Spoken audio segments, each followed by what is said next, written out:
Emma stood in the middle of her small New York apartment, her knuckles white as she gripped her phone. She had just said no to an overwhelming demand.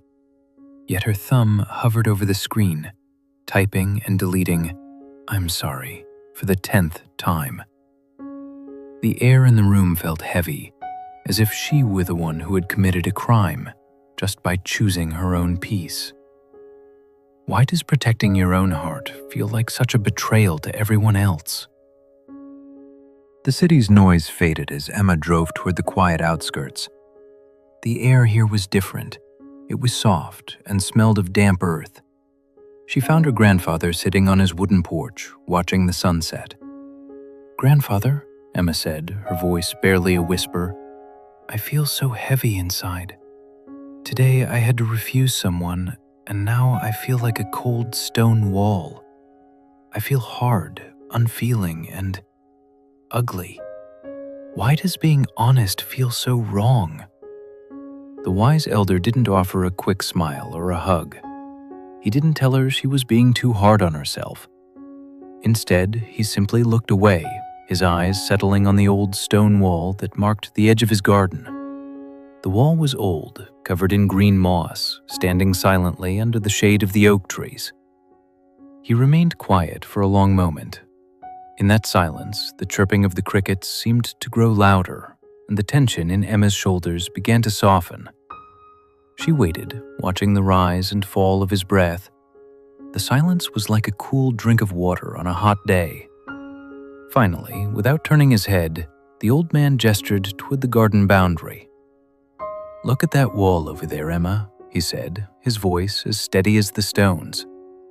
"It has been there since I was a boy. It has never moved, and it has never apologized for where it stands." The grandfather gestured toward the mossy stones at the edge of the yard. "Emma, I have a small task for you," he said quietly. "I want you to walk over to that wall, stand before it, and apologize." Emma blinked, certain she had misheard him. "Apologize? To a wall? Grandfather, for what?" "Tell the wall you are sorry," he replied, his voice steady. "Tell it you are sorry that it is so stubborn. Apologize because it refused to turn into a wide, open door so my guests could walk straight through the garden instead of having to walk all the way around it." Emma stood frozen. She looked at the heavy gray stones and then back at the old man. A nervous laugh escaped her lips. "Grandfather, that is completely verwun. It's ridiculous. It's a wall. Its entire job is to stay exactly where it is. It was built to hold the earth and define this space. It isn't meant to let people through. It's meant to stand firm. Asking a wall to apologize for not being a door makes no sense at all." The old man nodded slowly, a small, knowing glint in his eyes. "Exactly. It is a wall. It is doing exactly what it was created to do. It provides structure. It provides safety. It defines the beauty of this garden by showing where the path ends." He let the silence hang in the air for a moment, allowing the chirping of the birds to fill the space. "Now, tell me, Emma," he continued softly, "if that wall felt guilty and tried to soften itself into a door just to make things convenient for others, what would happen to my garden? The soil would slide. The flowers would be trampled. The garden would cease to be a garden at all.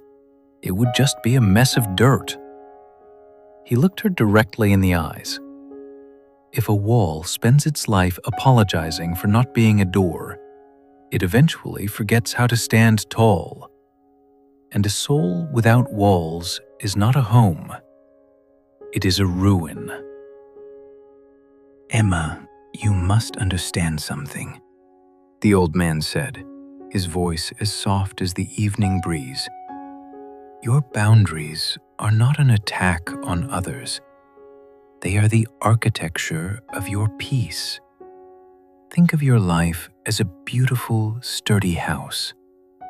A house needs a roof to keep out the rain and windows to let in the light. But more than anything, a house needs walls. Without walls, the roof has nothing to hold it up. Without walls, the house is just a pile of wood and stone. It is a ruin, open to the cold wind and the wild animals. When people ask you to be a door when you need to be a wall, they are not thinking about the safety of your home. They are thinking about their own convenience.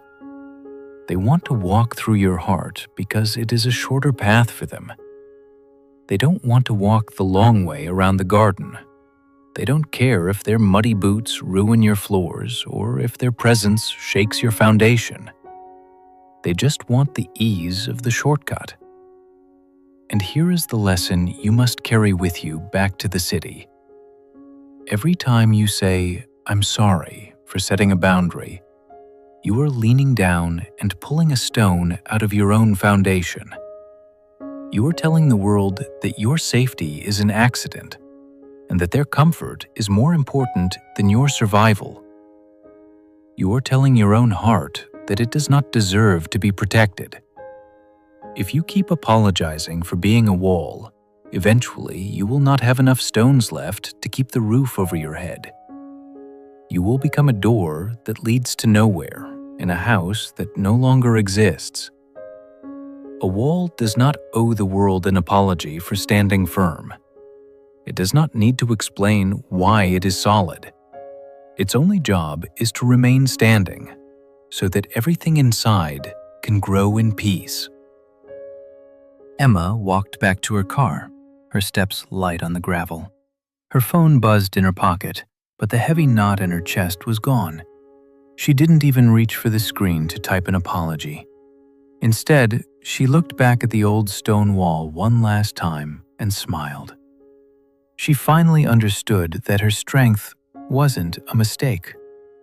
From Emma's journey, we learn that your boundaries are not meant to hurt others.